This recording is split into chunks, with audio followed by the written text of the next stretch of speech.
minute to there we go. So hello, everyone. I hope everybody is well today. It is me, Demetra K, and I'm sitting here with my co-host, Donovan, Brenna Saadiq, and the lovely sister Khadijah Muhammad. This is our edition of, and you guys can start sharing it if you want.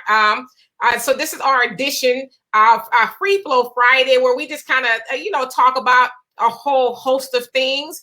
And today we are going to talk about the dynamics of health and beauty with our health and beauty expert, our sister Khadijah. She's going to answer our questions, your questions. So anything you might want to know, now is your opportunity, especially now that we are all kind of locked in the house due to the coronavirus.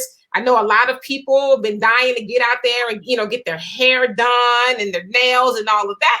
But hopefully you can learn some things here that will be helpful to you, that you can do to yourself, or find other avenues of getting those things done safely, of course, by asking our health and beauty expert. And this is not just for the ladies, fellas.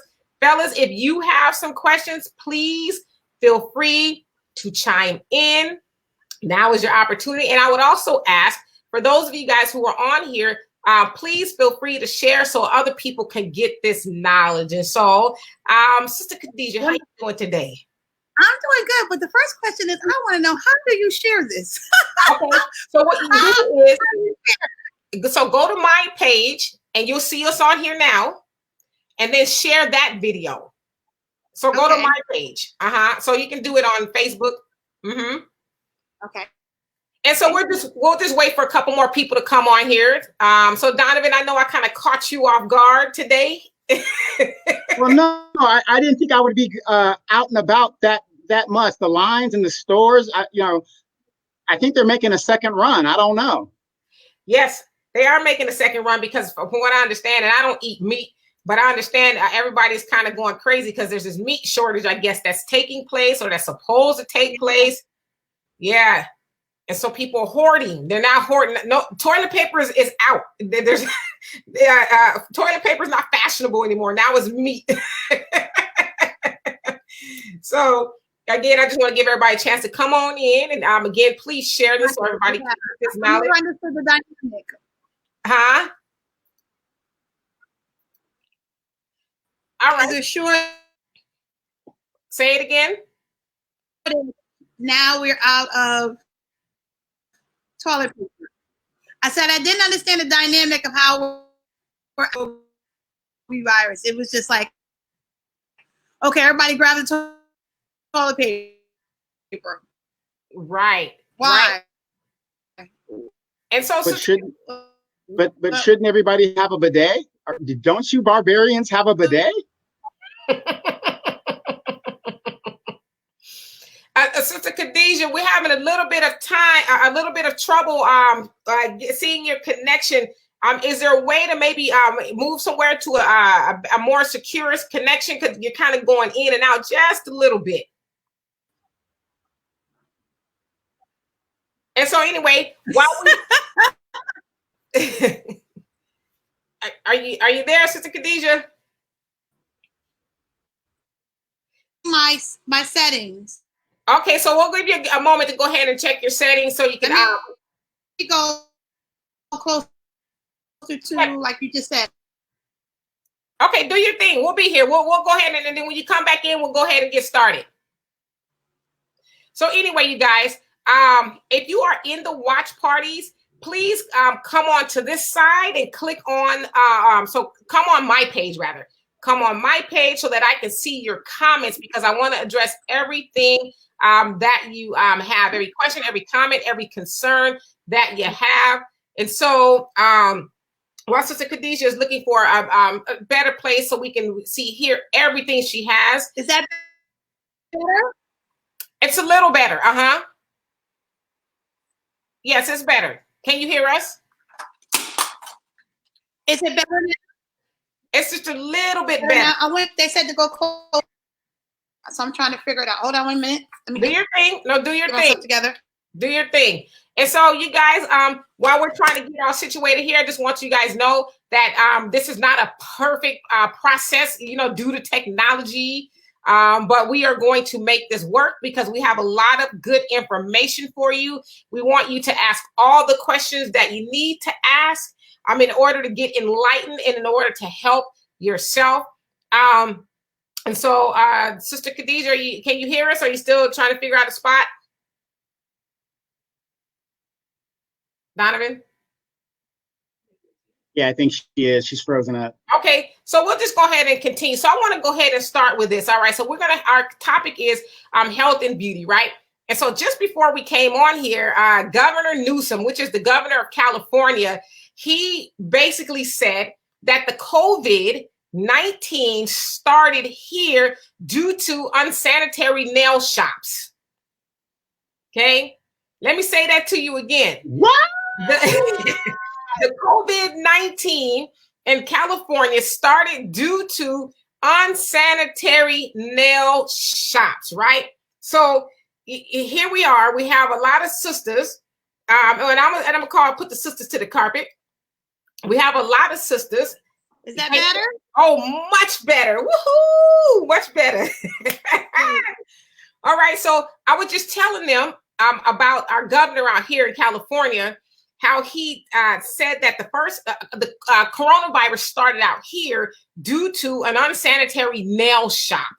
So that's how it spread. They were able to pinpoint it to a nail shop. And so I just want to speak on that, just, from your expertise. And first of all, tell us about yourself. Tell us what you do and what an MGT is and all of that. Let the people know. Well, hello, everyone. My name and peace. Ramadan Mubarak for those who are now fasting in the holy month of Ramadan. My name is Sister Khadijah Muhammad. I am a part of the Nation of Islam. I have been a member since 1993. I am a hairstylist. I am a business owner. We always taught in the Nation of Islam to do for self. So I'm a proud owner of my business Here to Die For, a beauty salon. I've been the owner of that business for 10 years. I'm also an educator. I've been teaching cosmetology for over 20 years now. So I'm grateful to work in the industry of education and also staying within my field of cosmetology with the education. And we as Muslim girls in training, we are taught to in Islam to be liberated. I know it's always been a stigma attached to women in Islam that we are downtrodden or abused or mistreated or not able to display our God-given talents. But that is not true. That is not what Islam is about. Islam is freedom, justice, and equality. And we are blessed to have that in the Nation of Islam, where we even have the national representative of the Honorable Farrakhan, Sister Ava Muhammad, who is a woman, and she is the national spokesperson, for the Honorable Minister Louis Farrakhan. Mm-hmm. So we are taught in Islam, in the Nation of Islam in particular, to have that, again, freedom, justice, equality as women and members of Islam in the Nation of Islam. All right, cool. And so you said, as we were talking before, that you've actually been a cosmetologist, I guess you will, in the beauty industry for about 25 years or so. Yes. And then you also are a teacher. You just say 10 years, or it's one of them 17 years? Over 20 years with the teaching, 20 years. Mm-hmm. All right. And then you're also a business owner. Yes, I am. We taught to do for self. So I'm grateful for out of the 10 years I've been having I had my business Here to Die For beauty salon for 10 years now. So it's called To Die For, and you're located out of New Jersey. Yes, it's called Here to Die For. It's located in Fairlawn, New Jersey. Fairlawn, New Jersey. Okay. Is where the salon is located. So really quickly, how has the COVID situation affected you as a business owner? And are you able to find other avenues of kind of, keeping it going until this is all over? Well, I'm grateful to God that I was wise to have my penny saved. So that was a blessing. Just one thing I noticed of course, many of us are just out of business right now because all the salons and barbershops, our spas are closed because of the COVID-19, as well as other businesses. But I'm grateful to God. Just last year, I said, I'm going to start saving my pennies a little bit more. And many of us in the industry, we are a cash business. Mm-hmm. We take credit cards as well, but we do take like a cash. So we sometimes can be a little fruitful, not as fruitful as we should be with our saving. So I'm grateful that I did put some pennies aside for this rainy day. So I'm able to go back into my business, even being off for a few months. I will still be able to go back and take it, you know, be able to still stay afloat. So I'm grateful for that. So I didn't have to apply for any loans or that I don't want any loans. I would take some grants, but I'm not going to apply for any loans. So I'm grateful that I didn't put myself in that type of situation where I won't be able to keep my business afloat. But it's also, I'm looking at the COVID-19 for us to re-energize ourselves and reorganize ourselves as business owners. I did notice within myself, and I'll share that with you before we got on went live, that I didn't capitalize off of retail. And I noticed in comparison to my white peers that are salon owners, they really push retail. And sometimes we, in the Black community, we don't push it as much. And I can just testify, I wasn't. I had some retail items, but not as much. But now I'm capitalizing off of the retail, sending links and getting my clients to purchase more retail items. Because really, in our field, when we're dealing with women of color, they don't really shampoo their hair as much. They wait till they go to the salon. You know, so that's just our culture.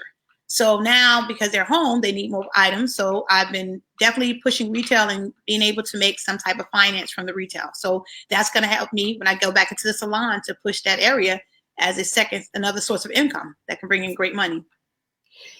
And I think that's important that you say that, because we know, you know, we've all heard a lot of business owners who just got caught slipping, for a lack of better words. I mean, nobody expected this. You know, we heard about it, but we didn't know. And especially in New Jersey. I mean, you're amongst New York and New Jersey.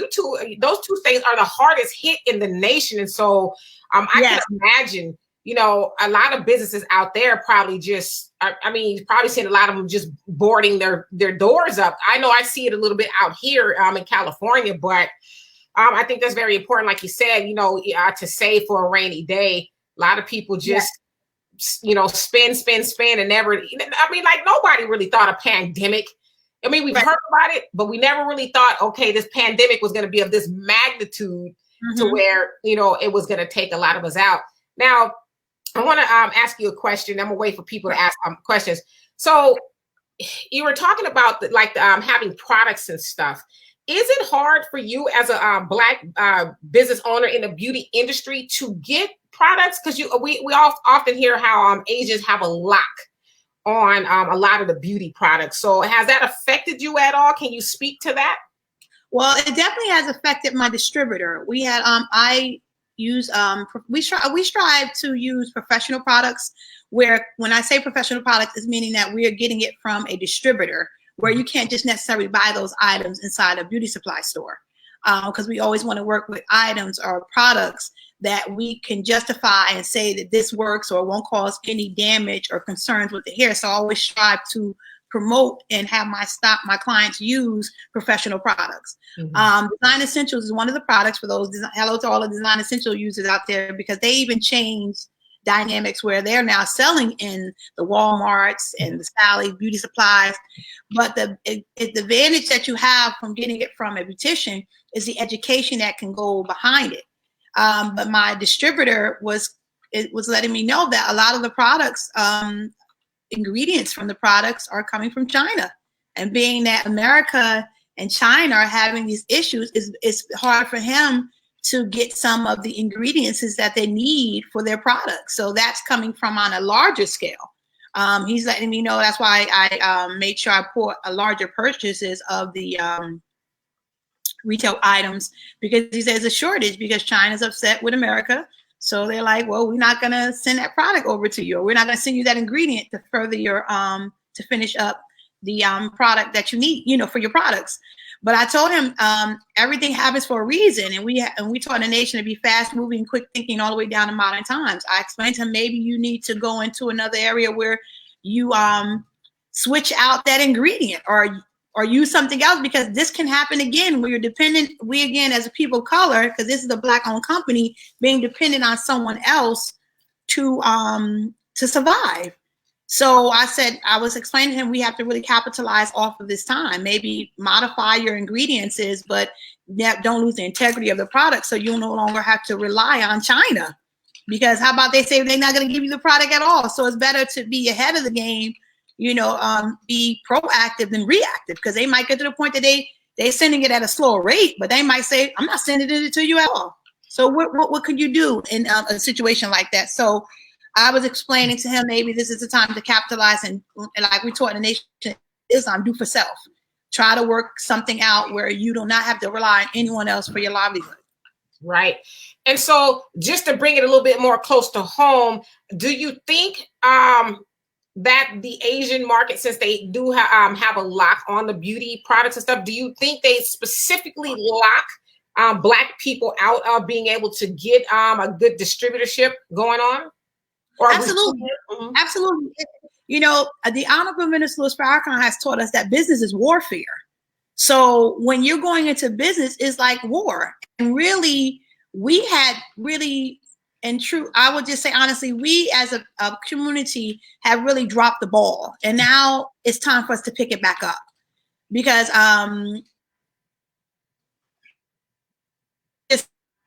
see China, the other Asian countries, and also America has it where even if you get products made here, it's such a higher cost. You know, that's why we went to China. That's why most of us, the industries were no longer in America. They took them and brought them to the other countries because of cheaper labor. The labor laws were different, you know. But we have to, as we study, like the Jewish community is loyalty before royalties. You know, they make sure that they still spend what they own because they want to build their own. And we have to, you know, buckle down and take on that same mindset and do what we need to do to build ourselves up. It's not like we haven't done it before. It's just that, you know, circumstances like sometimes force us people of color because we get so complacent having others do for us. Like when we look back in the like in the 1965, when, or I believe it was in the 65 when we had segregation. We couldn't go to restaurants. We couldn't go to their salons or their hotels. So we did for self. We started to we had no choice but to produce for ourselves. And then when segregation was there, we just had to do for self. But then when we opened up the doors of integration, we left all that what we have established, our businesses, our hotels, our restaurants, we just abandoned it so we can integrate. And I think if we stay with that same mindset, not segregation in a sense that we would treat the person differently, but in segregation in the sense that we do for our own, like every other culture is doing now, like the Chinese. Like you always see a little Chinatown, it's a little Italy town, it's a Greek town, it's no matter where you go on the face of the earth, it's those towns exist in every state. So we have to take that same mindset back and produce for ourselves. Right. So I want to touch upon something that you said: loyalty before royalties. Right? Did I say that right? Loyalty before royalties. I was going to say I think, but I know that's something we struggle with in our community. I'll give you a perfect example.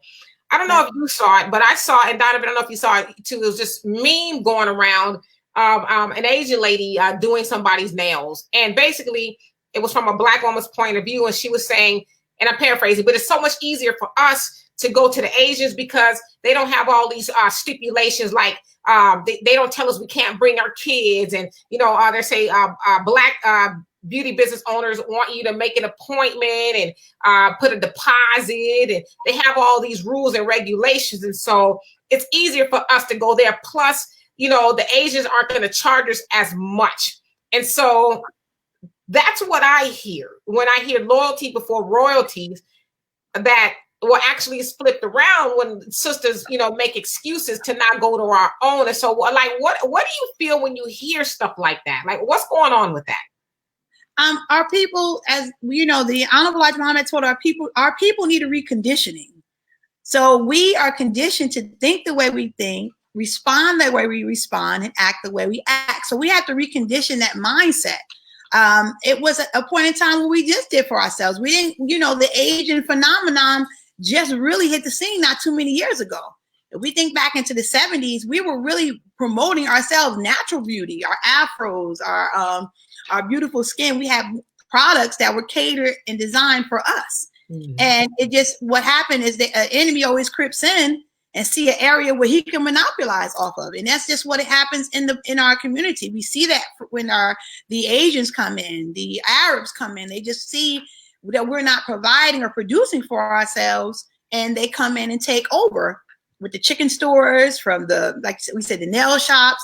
And the thing is, it's just our people are conditioned to say, okay, let me just go here because it's easier, instead of showing self-love for your brother or sister. So but now God is showing you the hand of some of our Asian family. They're treating us very poorly. We remember before this pandemic hit, Black women were getting beat down inside the beauty supply stores, inside the nail shop. We cannot forget that. We cannot forget that. And and I think now with this COVID-19, if you're not aware as a conscious, you have to really understand the consciousness of what's happening right now. They're not donating to us. They capitalize off of the community. But do you see any of the Asians, from the Chinese stores to the beauty supply stores, donating to any of us in our community or giving back when they have become bloodsuckers of us? So you're going to have those who still will stay with that mindset. But if we of the conscious and the platforms that platform that you both are giving right now, we're dropping a seed in the minds of those that say, hey, let's support our own now. And the momentum will build. And of course, it's going to be some that will jump on, but you know what, as people, we have to wait to see if they're so grand. That's when the majority will all jump on it. But it's going to take place, but it's not going to happen in a vacuum. It's going to have to take its time to birth itself. Donovan, you had a question? Yeah, I have a question in regards to that. I mean, you know, you've been in the business for a long time, and I know sisters, you know, y'all want to change it up and do all this craziness, and you're 50 years old, you got purple hair, and you expect me to date you, which ain't gonna happen. So, my question is this. Yes, sir. We recently saw, when a couple of the shops opened up, the Black women went in there in droves. Now, you're an owner, you know, and you're also a teacher. What's your honest opinion of that? Now, don't get me wrong. I understand people got to make business, but you're a business owner yourself. Would you, in the aspects of money, say, you know what, to hell with it, come on in and let me do your hair or whatever the deal is? And like I said, those sisters ran. I mean, me and Demetra cover this all the time. And, you know, the brothers say, stay out of the shop. You know, you can't tell me what, you know what I mean? And it's like, okay, we don't know how long this pandemic's going to last. They got their $1,200. Instead of stocking up on water and food or whatever they need to profess, because, you know, come on, y'all can braid your hair. You ain't going nowhere. So, but as a professional, what's your opinion on them doing that? And as an owner and also as a master beautician, you know, what is your opinion on that? When, you know, is it a mindset, or, I mean, is it something that had to be done? Well, you know, we taught in the scripture, our people perish for the lack of knowledge. So that's why we sometimes feed so much off of vanity. So we feeling like we have to go get our nails done. We have to go get our hair done. And that's what these women feel, because we as a people have just been taught that our value is placed on, you know, long hair, long nails, you know, a beautiful face. So that's where that standard has been put in place in our community. Because every time, you know, if you see in majority of situations, see the advertisement of a Black woman, even when they advertise in clothes, you know, it's like long weave, hair done, face beat, beat to the gods. Just having her looking so extravagant. So that's a standard that the women are striving to keep, instead of looking back into the natural beauty. Now, one thing in my business, I try to promote women wearing their hair. Now, do I wear hair attachments? Absolutely. Do I have blue hair? I have a little bit of blue hair right now, but you can't see it. But I promote women loving themselves and wearing their own hair. And I'm seeing that mindset now even existing when I see the posts. Some women are saying, you know, I soak my nails off. My nails are growing pretty nice. Let me work with them, with my nails. Well, you know, I took my hair attachments off, but my hair is growing nicely. So let me work with that. So even in this time, God is working on us. From the largest dynamic to the smallest, where women have no choice but to be happy with themselves. This isolation, as the Honorable Minister Akron told us, this quarantine will be good for us. It's a blessing for us. And it's making Black women look at what they have naturally, and not just Black women, all women. And I want to really hit on that point too, because we sometimes as women of color get the stigma that we're the only ones, stigmatized that we're the only ones that wear hair attachments, get our butt injections fake breasts. No, those are all, that is women in general. I've been in the industry for over 25 years, and the all women wear hair attachments. I don't care what color. All women wear hair attachments. A lot of women, all different cultures wear makeup. You know, particularly even a lot of women in Islam, they wear a lot of makeup. You see them with the hijab, their face is totally together. So I just don't want it to be a stigmatized attached towards Black women, because you do have some white women too, or that are our peers that are, you know, recently it was a woman that just got arrested. She's still in jail for opening up her salon. I believe it was in Texas. She had her business open and they caught her, and she's incarcerated for it. So we have to just, again, recondition our people. And I think that I do believe by the grace of God, this quarantine is going to make more women focus on their natural beauty and enhance their natural beauty, which is just an enhancement, and focus on what God naturally gave them.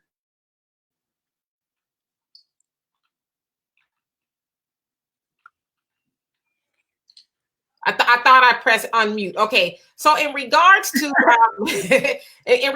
natural beauty, can you describe what natural beauty is? Okay, that'd be great. Natural beauty, in my humble opinion, is working with what you have. We just enhancing it. Like I like to wear lashes. I have lashes on right now. I like to get my brows done. I'm just enhancing it where it doesn't look artificial. Where when you see me, you don't see my lash before you see me. Or you don't see my hair before we see me. And I think it's, again, the culture has got us to the point that anything that looks artificial is beautiful. Black women been wearing wigs from the beginning of time. All women have. We go back to the Supremes, and back in that time, they were wearing hair attachments. No one judged them. No one said, you know, the Supremes are not real because they got them wigs on. It's just, in this day and time, it's just it's stigmatized that women don't love themselves if they wear hair attachments or they relax their hair. If they're not wearing it natural, it's like all of this is being attached. Particularly, I see it more with women of color, Black women in general. But working with your beauty is what naturally God gave you. It shouldn't be where you wear makeup and then when you take it off, you look like a totally different person. Nobody can recognize you. That's not enhancement. That's trickery. I know the men like, yeah, teach sister. But when the imagery that's constantly being put in front of us, from Housewives of Atlanta, Young Love and Hip Hop, these images of Black women is always showing them looking like that. So they only want to be what they see. And that's what's being constantly promoted. If you even look at advertisement for hair, they're not promoting women that look like Michelle Obama with the nice, soft, natural. They have the extra lashes, the extra makeup. They have that imagery, and that's what women are looking for. But Yes. Does that, I mean, you know, and I understand, you know, the imagery, but like my mama said, she don't care what so-and-so's doing or what so-and-so's doing out there. You know, I'm responsible for what I do. I mean, just because it's being shown like that, just because better example. Just because you got Air Jordans ain't gonna make you a better basketball player. Right. You know, so what I'm so my point with my sisters are, and a lot of people give me a lot of heat because I don't like weave. And most serious men, we don't like it and we won't tolerate it, right? And you know, and that's our opinion, you know, that's our opinion. Because what I'm saying is I love my sisters for who you guys are. Well, in your field where you are, you know, you have to do that because that's your business. So I understand that wholeheartedly. But when these sisters are out here 365, 24/7, not wearing their natural hair, and like I said, I'm all for it. Okay, every now and then. That's great. But we're having a whole generation of young women growing up, objectifying themselves and wearing hair that looks nothing like their culture. And then, you know, they just have a stigma because, oh, I can't go out without no. And I said in the comment, I've never seen a white woman wearing an Afro attachment in her hair. I've never seen it. I will say this. Controls as a comfort activity. And again, you might not think that you can watch, you can a commercial take back, and that consciously will make you a big for meat eaters. You don't like, you know. That's just what it is. It's just, if that's constantly being pushed, and it's not like back in the days with mom. And mom, it's like the imagery that's being pushed, that's being pushed from social media, it's being pushed from television, radio. It's a constant bombardment of that imagery. It's not like back in the day with mom. They wasn't even given the platform for women of color at that time. Women of color were not given a platform to even demonstrate their own natural beauty. We had to create it. But now, because it's a $1 billion industry, it's being pushed on all avenues. I'm grateful that I'm in a class that is training me as a woman to know that that's not the standard of beauty, working with my natural beauty. But again, I had to be reconditioned. I had to be conditioned to know that that's not what beauty is. But I think sometimes you as men,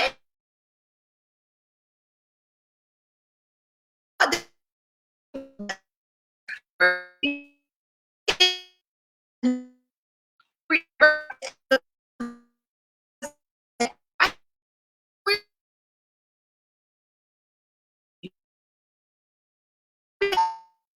had to even, you can hear me? It froze up just a little bit. If you can repeat what you said, you're a little bit frozen still. Oh, do you remember the last part? Did you hear that you heard? Sorry. Yeah, you're saying men are gods, and we're absolutely right in our no, messing with you. Go ahead. And so she's going to come back. Sometimes you guys, the internet connection wherever you are is not that great, but she's going to come back. Please stick around because we got a lot of questions and good information that we need to get to you.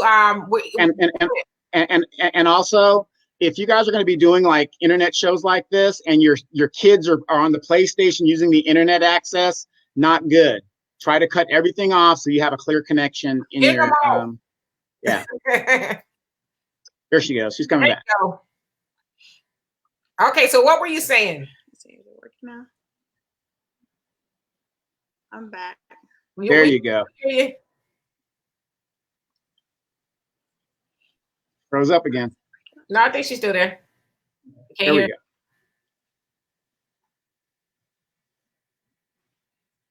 I'm here. Okay, go ahead. It froze. You unplugged the modem? No. Well, we can hear you. Cause I don't know. I don't see myself. Yeah. Oh, she can't see you. Oh man.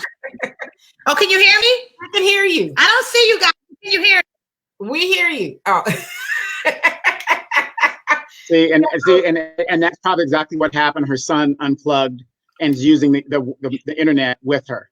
That's okay. So we're gonna when she comes back, we're gonna get into it. I apologize, you guys. It's life. It happens. Yeah, exactly. But I understand where she's coming from. So there she goes. There you go. Okay. We can hear you.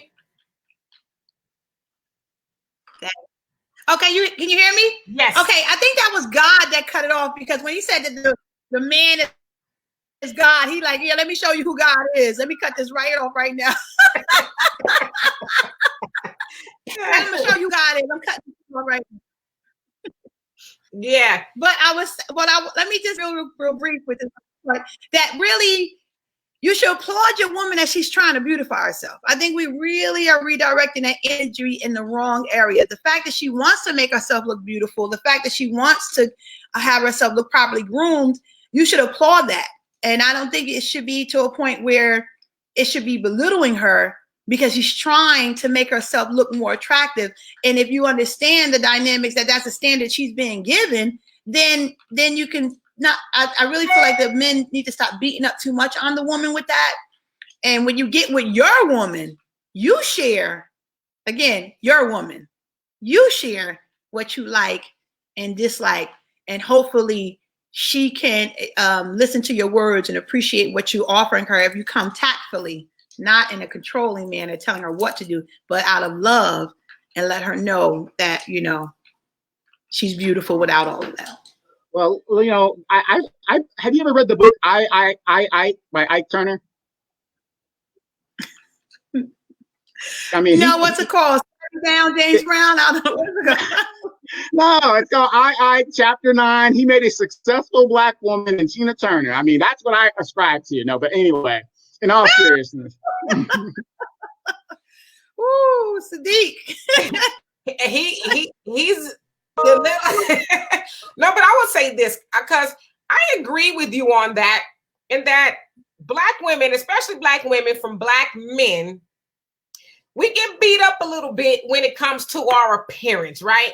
You know, you hear, and I hope she can hear me because I know she's frozen up a little bit, but a lot of times Black men would get on us about our hair, our weaves, and, you know, you wear a lot of makeup, but it's like, and I get it.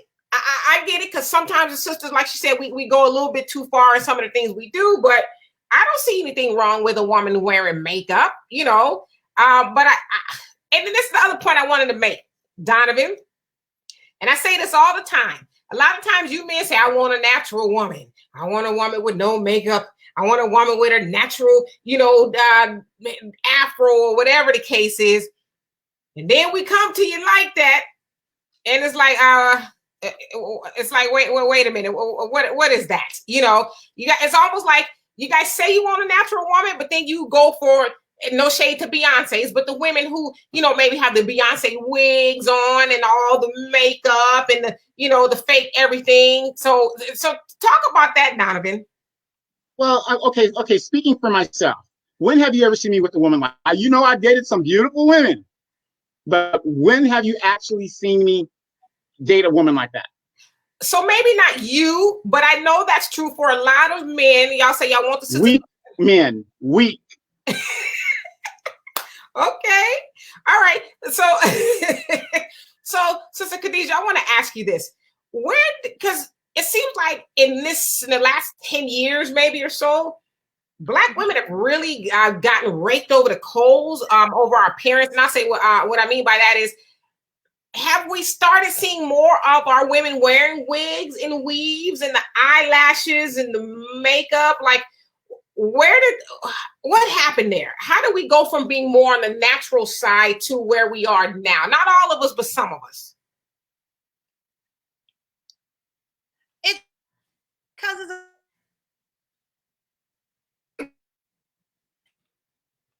I think you froze up a little bit. Am I good? You're good. Okay. You're good.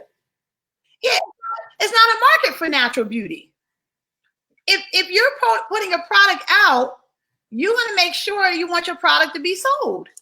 So natural beauty has taken a backseat because the merchants want you to get the lashes. They want you to get the makeup. They know that women, again, in our industry, this is $1 billion industry. So they have to constantly promote what they want you to buy. Look how much it costs just to do an advertisement for the Super Bowl. Just think about that. People are being charged millions of dollars for like a 4 to 3, like what, maybe a 5, less than a minute advertisement, because they know what type of market is watching the Super Bowl. So that's the same thing with women. Women are in this industry, they're consumers. They're gonna buy. So of course, all the imagery is pushed for hair attachments. All the industry is pushing for excessive makeup, excessive lashes, because they want their product to be sold. So that's why the market is pushing it more, and they're not promoting natural. But now, if I take a little bit step back, I love the natural. They are promoting it more.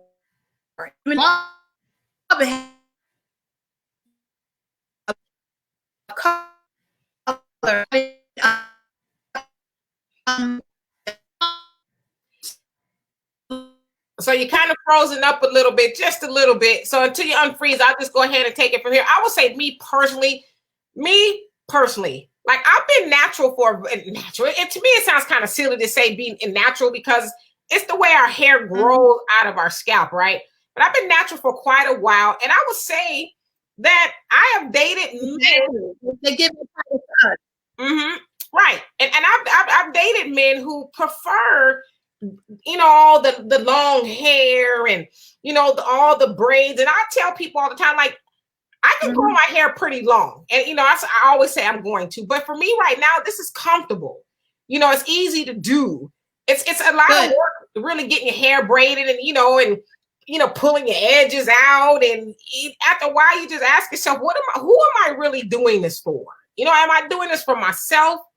Or am I doing this to please, perhaps a man or somebody else? And so I think that's for us as women, we need to reevaluate ourselves. So yeah, we want to be pleasing to our man, but if it's going to cost you something, maybe mentally and your edges, is like, why do it? Be pleasing to yourself. And I think that's what, even with some men, if you can't see the beauty behind the weave or a little makeup, you got to better judge that sister better than that, because that a long hair and even if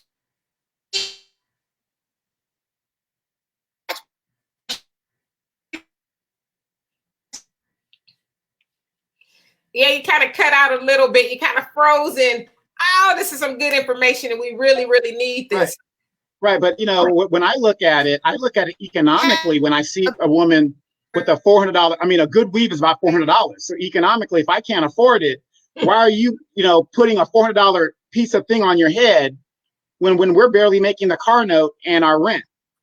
Well, brother, you better get out there and get you another job. Or, yeah, and most of your brothers not even paying for it. That's why I'm like, what? What are you talking about? Like, the women are investing in themselves. It's called an investment. And when women do buy those type of hair attachments, it costs more because they're investing, and it can be used over and over and over again. It's an investment in it. But for men to say, well, I'm not paying for it, most of you are not paying for it anyway. So I don't know about. Now, I don't know what kind of men you guys are running into, but Demetra knows I pay. Well, that's a blessing. But I won't pay for no weave. I'm not paying for no weave. You can forget that. Brother, if you don't deal with the content of the character of that woman, instead of focusing on her hair, is she's loving you? Is she supporting you? If you have a child with her, is she caring for your child and she's being loyal to you? I think that's a better area to focus on than her hair and what type of makeup she's putting on her face. That's just my opinion. Yeah. No, I agree with you. Now, Demetra will tell you, I had a horror story. A woman was beautiful. I couldn't do it. I don't know what stigma you had. I don't know if you had a weave nightmare.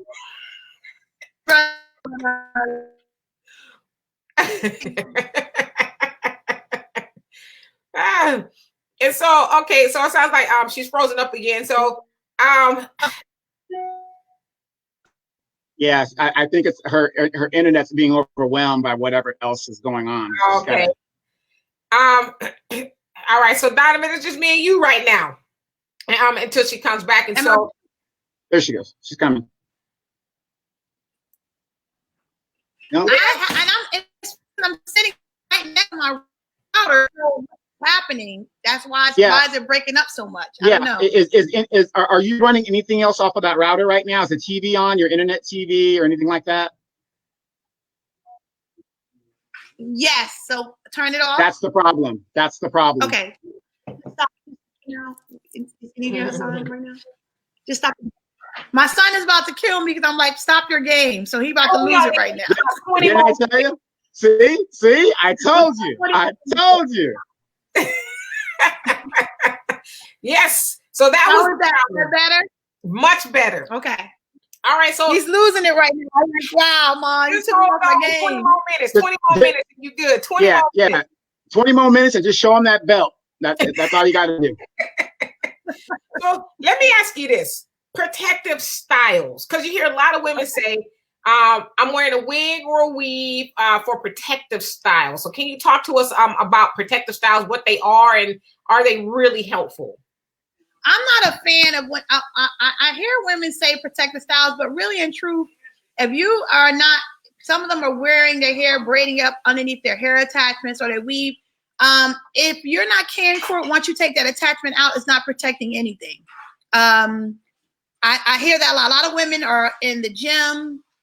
They are natural. So it just takes more time and maintenance. I don't care, even with your hair being that short, it's maintenance. And some of us just don't want to take the time and energy for the maintenance. So I always try to tell the women, if you're going to wear your hair attachment, if you're saying, you know, you don't have time because you're in the gym, you're trying to lose weight, hair attachment breaks, you make sure you care for that hair after those hair attachments are taken off.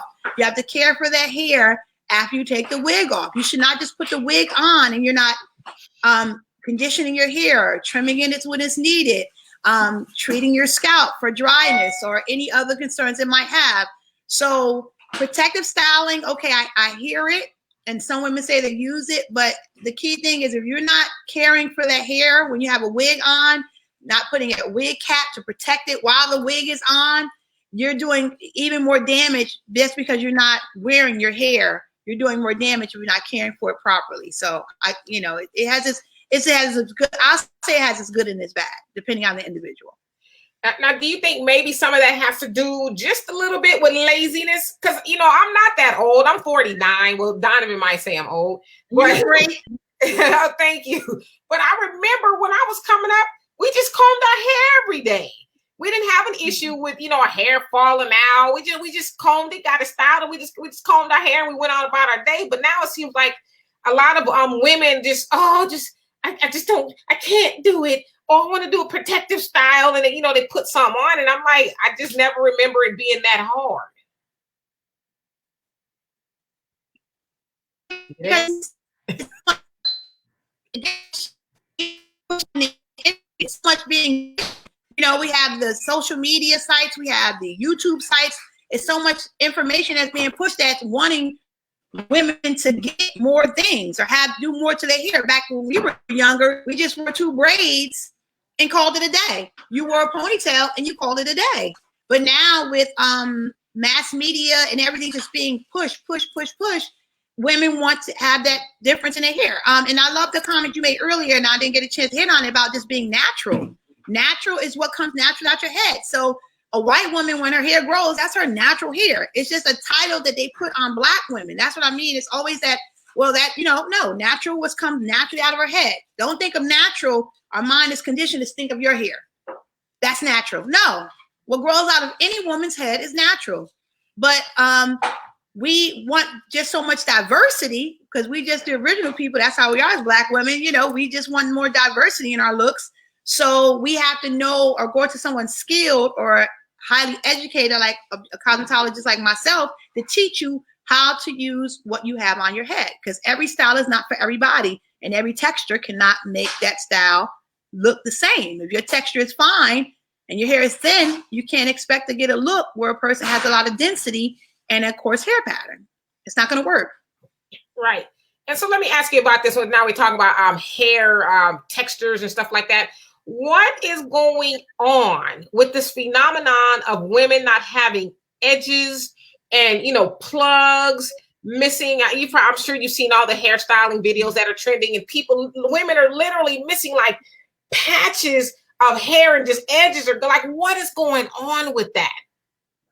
A lot of times it's so many, it's a lot of dynamics that are existing. Some women suffer, like even for myself, from genetics, which is alopecia areata. Mm-hmm. My family suffers from that.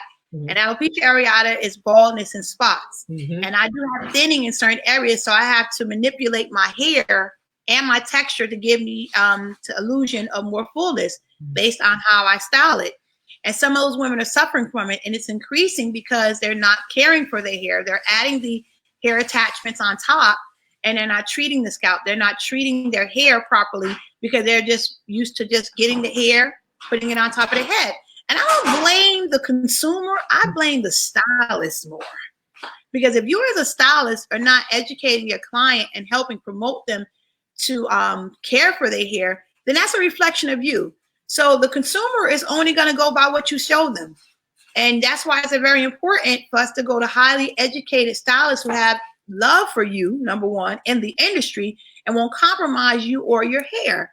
So when you see those videos and you're just seeing stylists, women losing their hair, you have to understand why are they losing it? I had a client recently just called me. She's like, well, I'm losing my hair. It's falling out in clumps. I said, are you on birth control? Are you taking high blood pressure pills? Both. She was on both. So I said to her, that's where it's streaming from. So you have to as a stylist, know where and identify why the loss of hair is happening, why the person losing their hair, and then you can remedy it. It's just not, every person is different. Some people even lose it from stress. We're in a stressful time, COVID-19, and some women are losing their hair. Saadiq is terrible. Some women are losing their hair. Stress can cause that hair loss. It's a temporary hair loss that you have. So you have to, as a beautician, identify where it's coming from, and then you are able to diagnose and treat the individual. But it's based on each individual. Everyone's different. And I agree with you on that, because I had a cosmetology license years and years ago.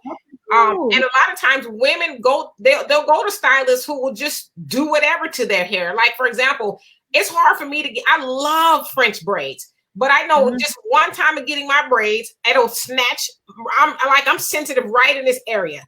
After those braids come out, I'll be completely thin right here. And so I know I can't do it. And so I'm just wondering, I know a lot of stylists, they take the money over, really telling the client what's good for them. And that's another thing. I guess I want to transition to the kitchen hair braiders, if you will. The kitchen hair braiders, there was this debate a couple years ago at some state, I can't remember where it was, where they were wanting the hair braiders to go get some hours. And they were all up in arms. Well, I've been doing this from a child, and why do I need to do this? And I understood why they should do it.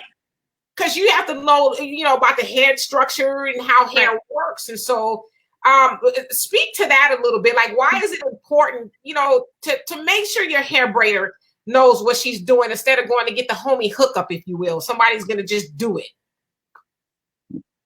Yes, and it's very important because our industry in many cases is always belittled. We are licensed from the same industry that licensed nurses, doctors, lawyers. So our industry is very, very important because we're caring for the well-being of people that we're servicing. So when you go into our industry, you're not just learning about hair, you're learning about bacteriology. You're learning about the science of how the hair grows. You're learning about anatomy. You're learning about learning so many dynamics in our field. It's just not getting on someone's head and doing hair, knowing how the hair grows, the follicle, what can cause damage, chemical. We learn chemistry.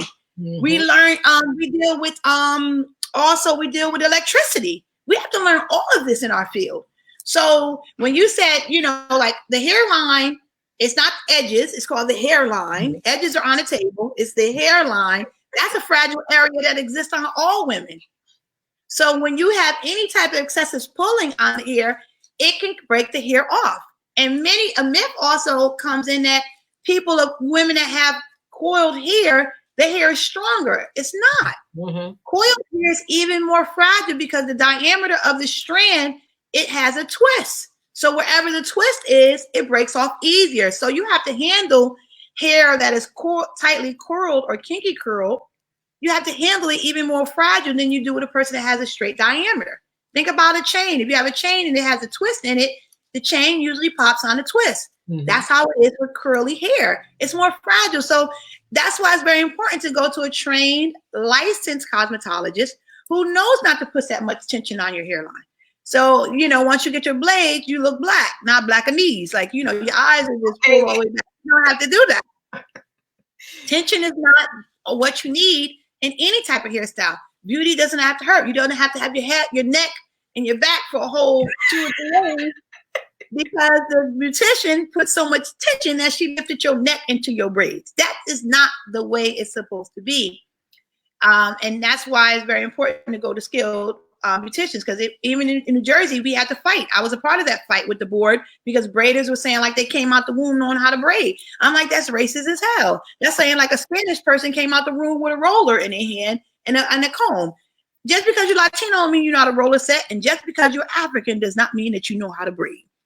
So they need to get training, and we fought hard, and the state had it where they had to go in to receive training, that they just not can get licensed. They didn't have to get any type of training because it's, again, like I said, it's more than just hair. It's structure, scalp, diseases of the scalp, disorders of the scalp that are transferable if you don't know what you're doing. So it's a lot in our industry, and it shouldn't be taken lightly. And to piggyback off of what you just said, years ago, I went to, what they call the homie hookup, somebody who was, and I should have known better. being that I had a license, I went to somebody and let them braid my hair. Now it was good. I mean, they're good hair braider. Had my hair braided, and maybe a week after I got it braided, I had these sores that developed right in here. And in the back, and I didn't know what it was. And so I just kind of let it go and just was putting some, software, just trying to self-medicate it. Finally, after I took the braids down and it was getting worse, I went to the doctor. He says, "You have infantile." I said, "Huh?"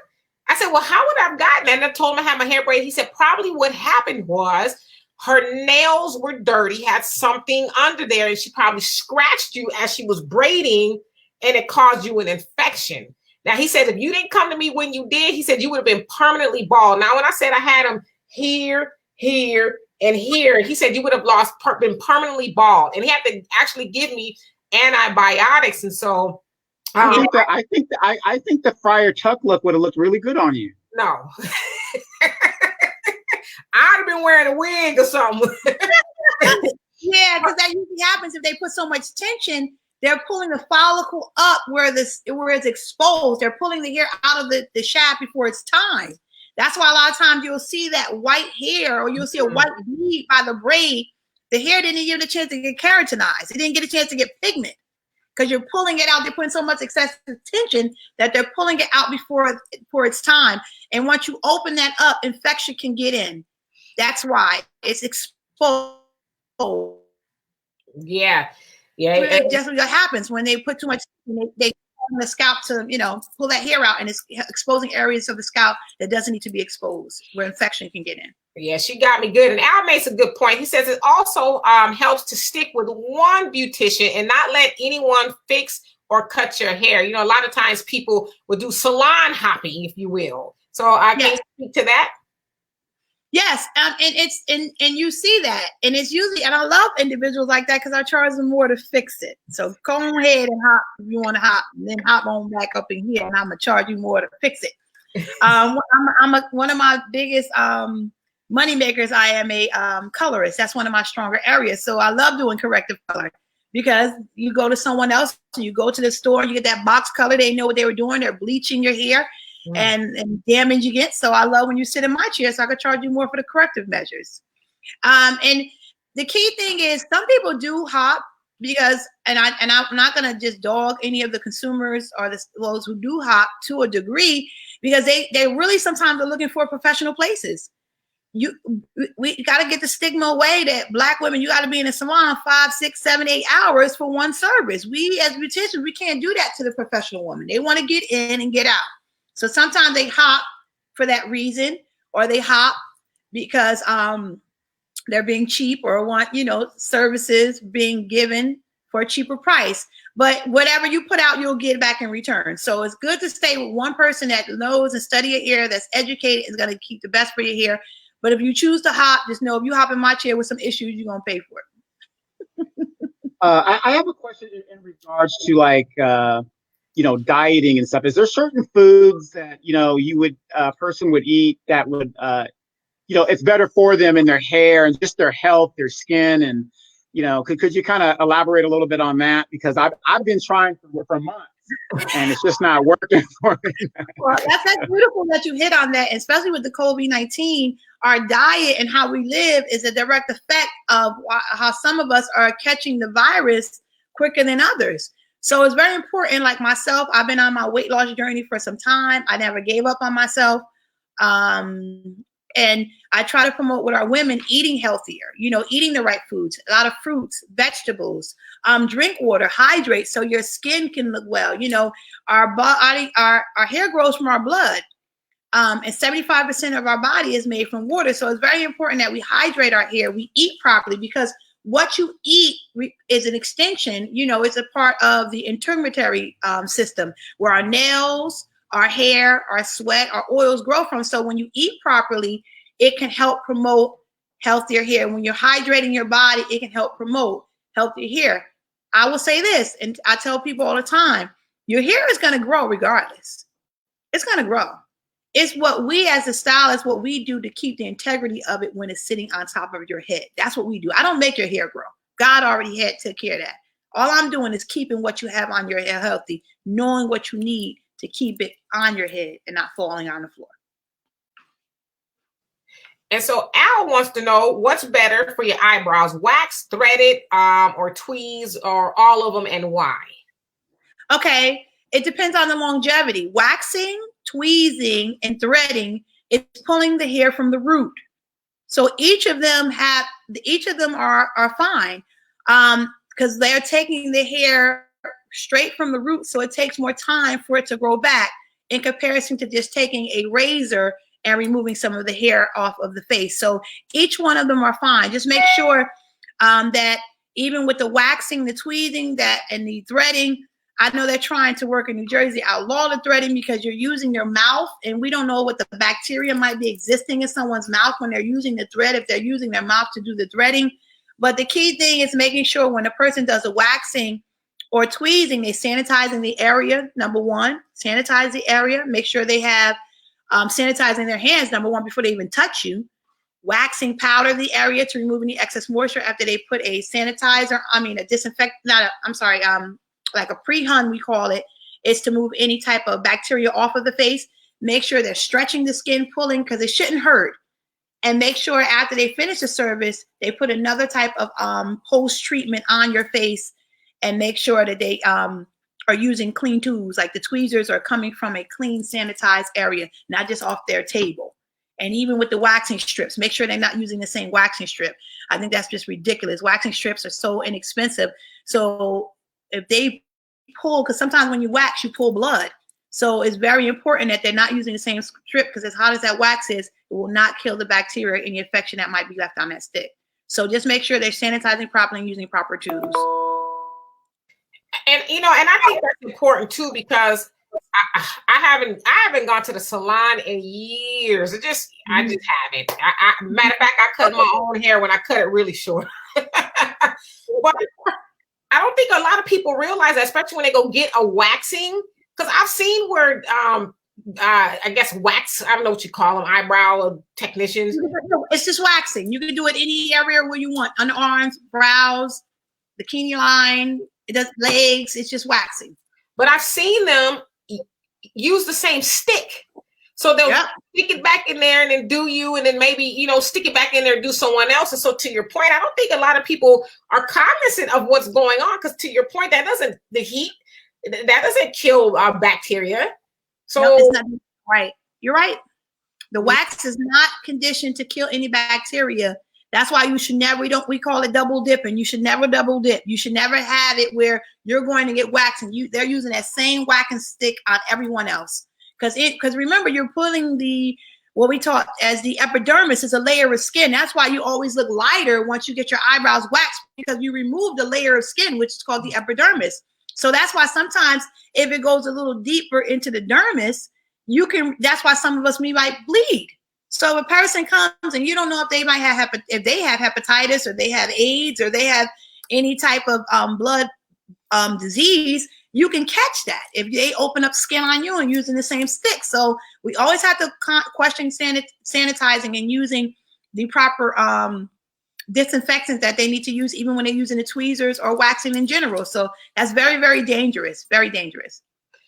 And Al, he's the one asking the question, so we're going to give him to what he needs. He says, I'm tired of shaving. Do you recommend electrolysis? Yes, electrolysis is nothing wrong with it. It can be very pricey. And with electrolysis is when you go to a esthetician and they go into the follicle where the hair grows. They go right inside that follicle. And what they do, they either, through electricity, they singe that follicle where it doesn't grow back. The only disadvantage, depending on how light the skin is, they might not get every follicle, but eventually it can, if they don't remove it and hit it where it's at the bulb or that root, inside that bulb in the root, it can grow back. But I know some women do electrolysis, like my sister, because she will grow a beard. She will grow hair on her beard, on her face. And that's when she went to remove it that way. So it can be an action tool, but it does cost a lot because it's something that's more on a permanent end. So if you want to invest in electrolysis, there's nothing wrong with that, but go make sure you do your research, finding the right one, look at their credibility, look at their reviews, make sure you can check yourself by going to whatever state they are licensed in to see if they are a professional license electrolysis, and you okay. All right. So I want to ask you about this, and a lot of people don't know about this. Have you heard of, and I'm sure you have, a trichotillomania, where people no, I never heard of that. Where people actually pull their hair out. Oh, okay. Yeah, that's what it's called. Trichotillomania is where people will pull out their eyebrow hairs, their eyelash hairs, their hairs. And the reason why I know about that is because I used to, and I say suffer with it because that's really what it is I guess it's somehow a disorder. I don't suffer with it anymore, but I used to. I started doing it when I was 17. I don't know if I had a trigger or something, right. But I would just, sit, if I'm thinking about something, and would just pull my hair out to the point to where I would have bald spots. Yes. And I didn't know what that was. And so when I did a research on it, sometimes I would pull my eyelashes out and my it was just weird. And I didn't know what it was. And so when I researched it, it says that I guess people do it due to stress, or it's like a release of stress or things that, might be bothering you. And once I realized what it was, I stopped doing it. Now, I'm not perfect. Sometimes I might, play with my eyelashes if I'm on the computer. So I'm like, oh my gosh, stop doing that. I mean, it was to the point where I didn't have any eyelashes at, one point in time. And, like I said, I don't share that with a lot of people because a lot of times people think you're weird. I'm past that already. But, I'm sure there's probably people out there who are suffering with it. So have you ever dealt with anybody who has come in and said, hey, I've pulled some spots out of my head? Have you ever had to deal with that? It's so ironic you mentioned it. I didn't know that was a technical term for it. So thanks for enlightening me on that. My daughter, at a very young age, she suffered from it. When she would go to the babysitter, she would just sit in the back and pull. And I had also a coworker. Her name was Carrie. She suffered from it. And usually that's usually, again, associated with stress. Our body reacts so many different ways with stress. And it's just what it comes from. I'm glad that you and my eventually she grew out of it. I'm happy you grew out of it because we didn't want you looking like Alderman Davis. What did he say? Something like that. George Jefferson, I don't know. So we're grateful, but that's something that affects a lot of women. Like stress, it can cause hair loss. It can cause your skin to be bad. It can cause your nails not to grow. So we have to think even positive. And I know some women might be having a lot of hair loss right now because of the COVID-19, because we're inside of our home and we're feeling shut in. We're not you're not around people we love. We're alone. So you have to count the blessings and change your thinking in order to survive in this time, because your hair can fall out, your nails can get more damage. So a man thinking in his heart, so is he. So we have to really think positive in this time because it really can affect our health. Will make us even more sick. Right. And so Charles, hey, Charles, what's happening? He says, that would be awesome to remove the hair from the face. I've always been pissed that a Black man can't find a good razor. I have coarse facial hair. So what do they call it? Like, is it like they call it the Black man's disease or something like that? Would have the razor bumps? But let me say this with him. To him to do that, it might be very pricey, but with areas are very dense like that, like a beard, I'm not sure if they will do that type of electrolysis because there's so much density. Is he referring to a beard? I thought he was referring to maybe like certain areas that he want to remove the hair, but to do that, it'll be very costly, and I'm not sure if they will do it in such dense areas. Usually with the razor bumps that come, it's usually when the hair, which is coiled, it turns back inside of the skin, and that's when infection comes from.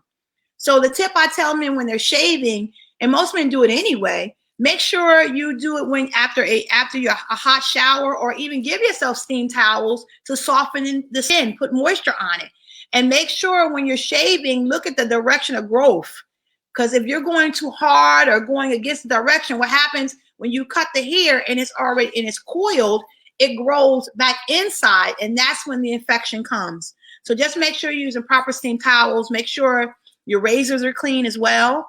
If the razor is dull, throw it out, get a new one, and make sure that the directions that you're shaving it go with, a lot of times you go too much against the grain. Strive more to go with it with a good razor, and it might definitely limit some of that those hair bumps that you might be acquiring. Yeah, it's funny. A lot of women don't even understand this sometimes. As Black men, we're not taught how to shave. Mm-hmm. Some of us might have our dads there. Some of us might have our dads there, but a lot of us, dad's too busy. Well, at least when I was coming up, my dad's too busy working, whatever. And when I was in the military, I had to get a shaving waiver. And, you know, a razor is never not good on your face. For me, because I have that problem, I have to use I can use a clipper and just leave at least 1/8 of an inch on my face, and I'm good to go. No razor bumps, and if I have one, I can tweeze them out, whatever, a few here and there. But outside of that, I just don't believe black men are, we're supposed to have clear faces. That's just not in our nature. You know what I mean? I mean, we could have clear faces, but I'm just saying it's just more natural to let the beard grow. And yeah, well, you know what? Even with the COVID-19, they're saying that the virus attaches to hair. Mm-hmm. So having a beard might not be the best option right at this time to have. However, it's so many products right now because the market for the men in the industry is really vast right now. Men are going in for they were going in for the manis, the petties. They're getting the steam on the face. That's not a man. That's not a man. That's not a man. Okay, the DNA proves differently. However, they go in and they get the shades, and it's basically educating them more. You should not go in and shave with your skin is so tight. It can cause you to cut yourself. That's why, again, men mostly shave when they get out of the shower. The skin is more moistened and the hair is more softened. Beards are very coarse. So you need something on it to soften it before you even shave it.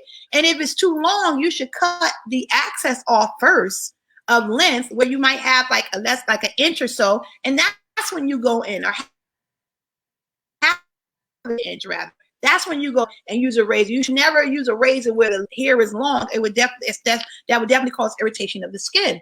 And you should use moisturizers on the skin. Skin is skin. It doesn't say this man's skin and this woman's skin. Skin is skin. So it needs to be softened. It needs to be moisturized. It needs all those dynamics, whether it's on a male or a female. It's still skin. Yeah, exactly. Because out here I have a nephew, and he came from Mississippi where it was very humid and wet, so he didn't really have to worry about moisturizing. But now he's out here in the desert, and I keep telling him constantly, moisturize your skin, or I said, when you get my age or a little older, your skin's going to be all dried out and just it looks like a shark skin. I don't know. Yeah, especially if it's in the desert and the sun has drying effects on our hair as well as our skin. It's good for us for the vitamin D, and that's one thing they in the COVID-19 they're encouraging us as people of color, because we're deficient of vitamin D, to at least 20 minutes to a half an hour. Just go sit in the sun, because it's going to boost that immune system. So for those listeners that are listening, make sure you get a little bit of sun, because it definitely helps. And I make sure I do it myself. I took my children out the other day. I wanted them to get some vitamin D, because it does help promote healthy skin, and vitamin D also helps promote healthy hair and nails. Absolutely. And Al says, I want to embrace, and you know what? Shout out to the fellas on here. Shout out to the fellas. Y'all coming in here getting this good knowledge. I guess the sisters got it all together, right? But shout out to the fellas. So Al says, I want to embrace my gray hair. What is the best jet black dye you recommend? I will say not to go with jet black, because that gives it a more artificial look. So I wouldn't say jet black. I would tell him to go with maybe a darkest brown, because it gives it a more softening effect. Because when you go with jet black, you're going to look like you have shoe polish on your face, and it's not going to be a good look.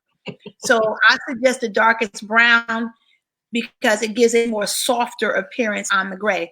Now with men with the gray, the box colors are not a concern for the men. I don't promote box colors with women, but just for men, those are like henna-based colors. Men are not going to be doing any much with their hair. They're going to, they just want to color it. So that I will not promote with women, because women do more with the hair. So just going with the just for men, those box colors, it'll be sufficient. Make sure that you base your hairline or your beard. And what I mean by that, where there is no hair, make sure you put something of a petroleum base to protect your skin, because you don't want it staining it.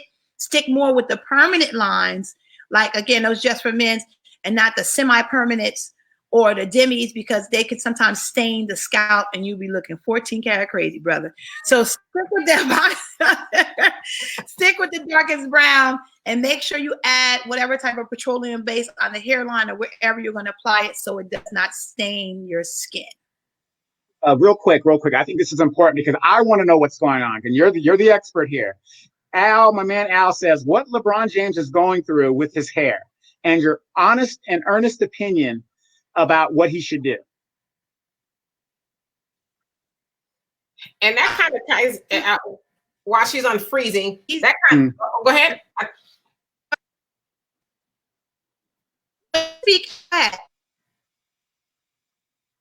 I'm back. You're back. Wait. Is your son using his phone right now? Is he using his phone? That's why you're freezing up.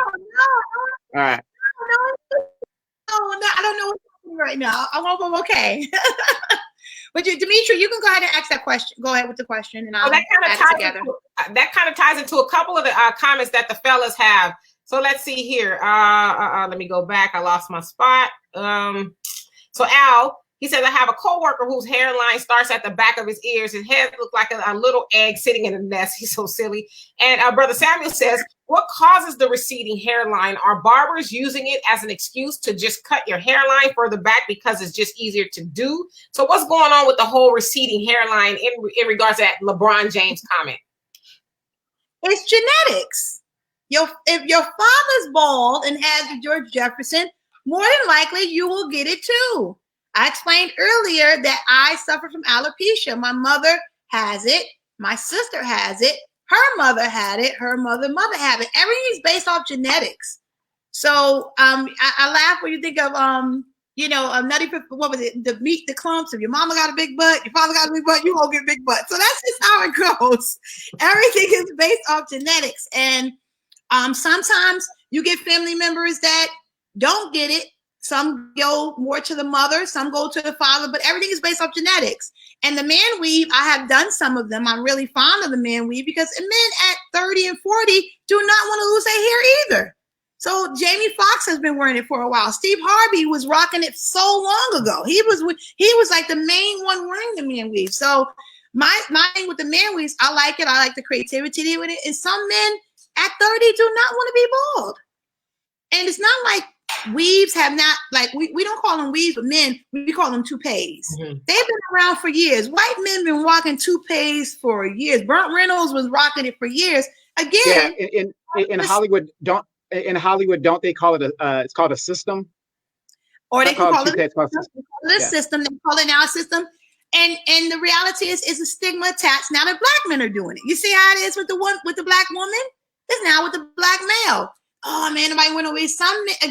Men not want to lose their hair at 20, at 30. And everybody doesn't look that great with a bald head.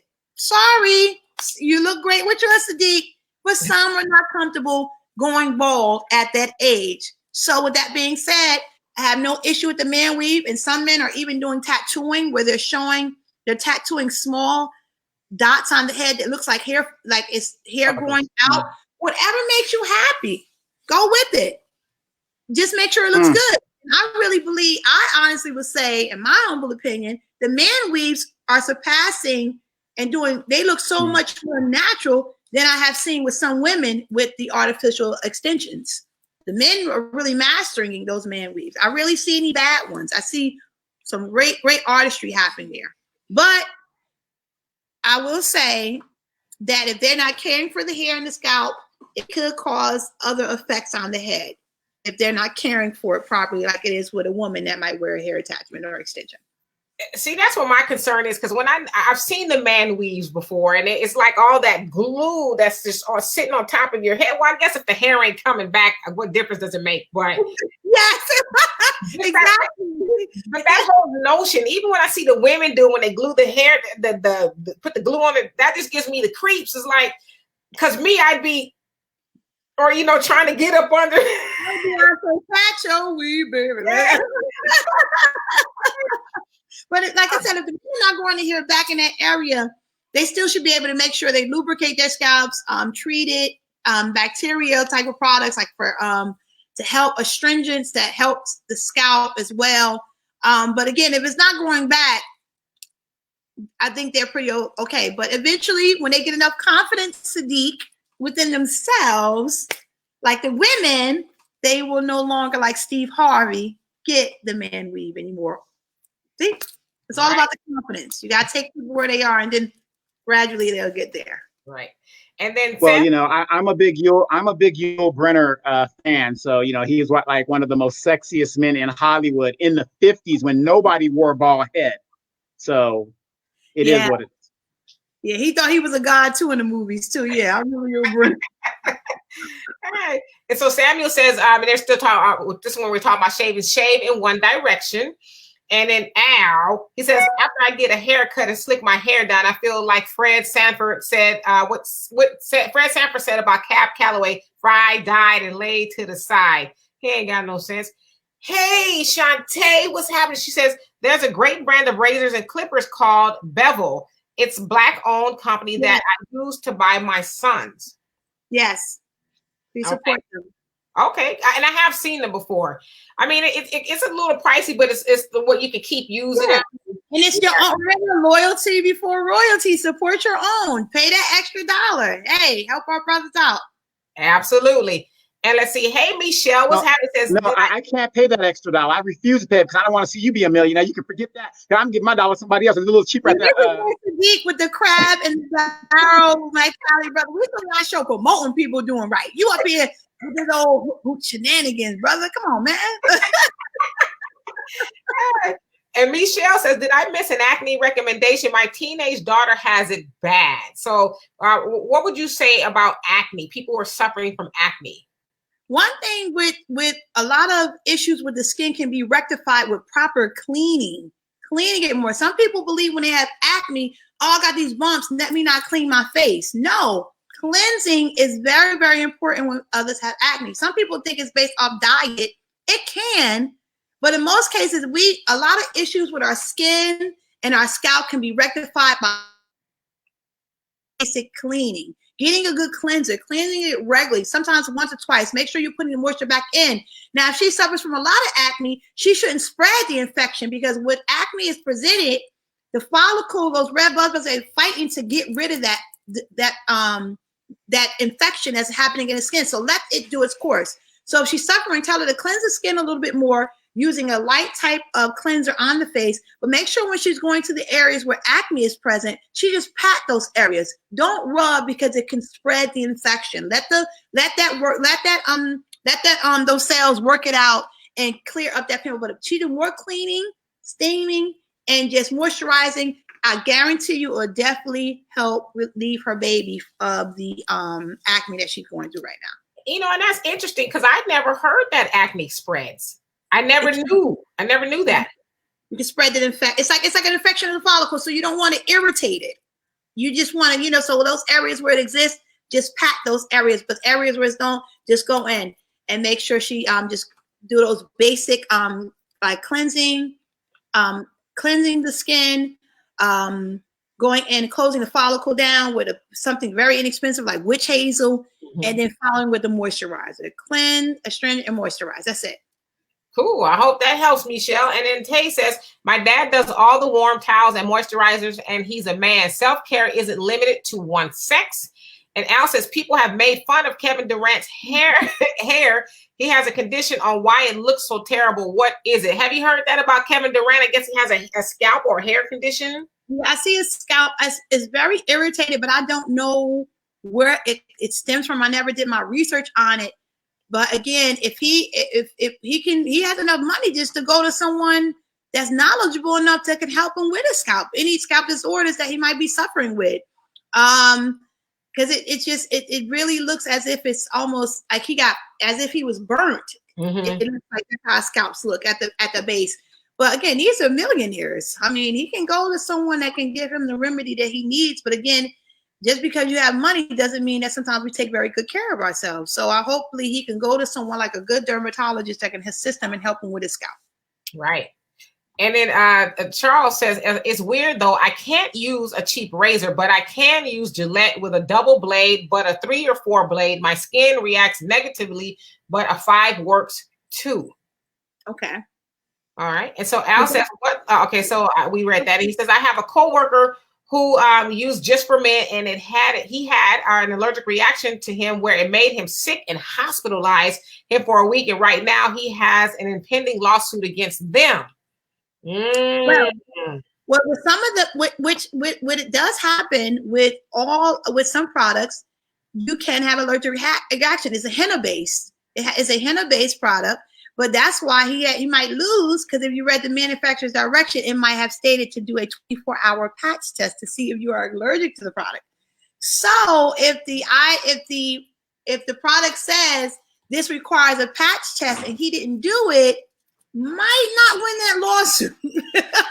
That's why I said, we are even about that patch test. Yeah, we're even taught that when we're working with any chemicals or color on our clients, we're supposed to do a 24-hour patch test to make sure the person is not allergic, or even a strand test to make sure whatever product we're using on their hair will not cause hair breakage.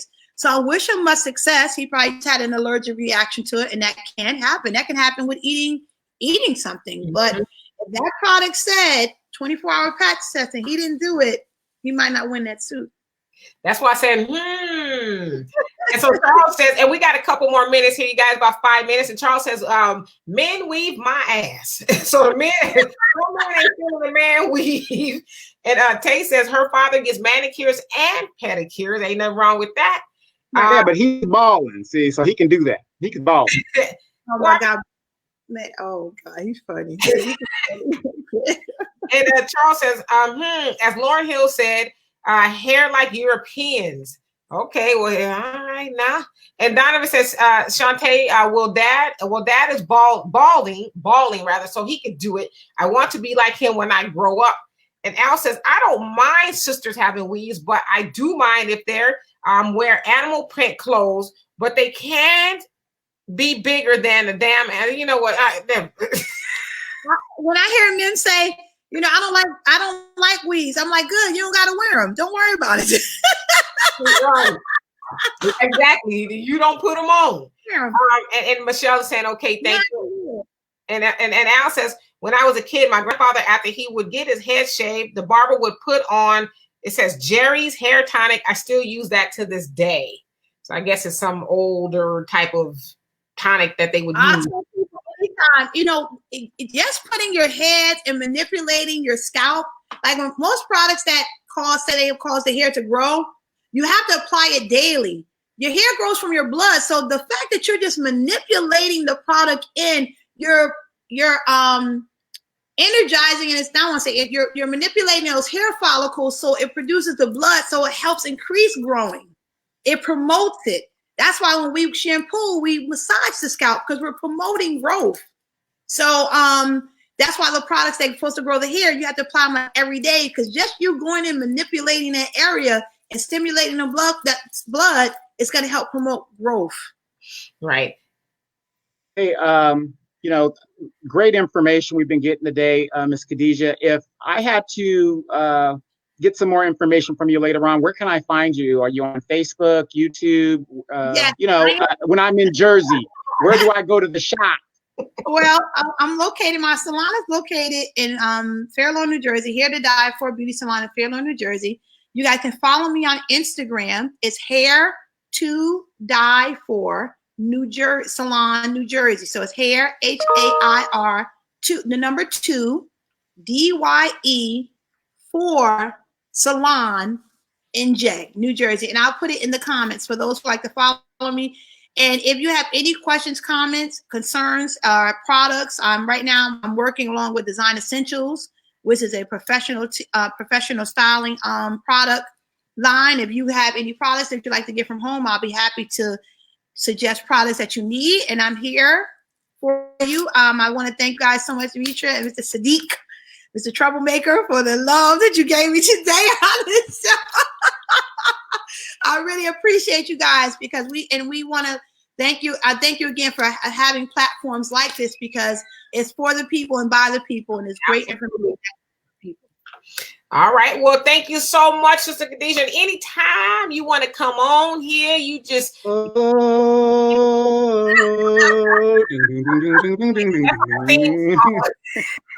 you want to come on here, just hit me up, and we'll make it a date, and we'll be here and talk about whatever it is you want to talk about, because I know you're super knowledgeable about a lot of things. And you know, I'm not personally in the Nation of Islam, but my father is. He's been in there since about 55 years. And so he imparts a lot of wisdom and knowledge. I mean, I was born in the Nation of Islam, just, you know, for whatever reason, don't practice it anymore, but I do a lot of reading. And so I admire you all in the Nation of Islam because you guys are so knowledgeable about any and everything you can think of. And so I told my father, I said, I'm having a sister from the MGT come on the show today. He says, oh, yeah, and you make sure she tells everybody what an MGT is. And he tells me what an MGT is, like I didn't already know. So, well, basically, it's Muslim Girls Training and General Civilization class. It's a training that we're giving on how to keep house, how to rear our children, how to take care of our husbands, soul cooking in general, how to act home and abroad. And I would just say this to you, Ms. Demetra, you are definitely exemplifying that because, again, the platform you are giving is a righteous platform, and it's giving people like myself opportunity to share wisdom that's going to impart great knowledge to those who would like to receive it. So you're a part of the nation. The Nation of Islam is just not the four doors we have in the mosque. It's a nation of people like yourself and Saadiq that are empowering others to be great and submit to our will. And that's it. And you're doing a great job, my beautiful sister. I thank you and I appreciate you. And like I said, anytime you want to come on, just let us know and we'll have you on. So, and I thank you guys. Anytime she wants to come on, anytime we need some expertise talk, we're going to be contacting her and say, look, we need to get these sisters straight. Oh, God, you're so funny. I can't with you. Yeah. So anyway, guys, on Facebook for all of your questions. I hope you all learned something, got something from it. And if you're on YouTube, this will go on YouTube eventually. I mean, if you haven't already, please like and subscribe to this channel for more insightful commentary. And thank you, Marcus, and your team for everything you do behind the scenes. You're greatly appreciated. So we'll see you guys. Donovan and I are actually going to be on another show at 5 o'clock our time and I think 8 o'clock your time and wherever you are. So Warzone, check it out. Warzone with Gary Monroe. So anyway, we'll see you guys later. Peace.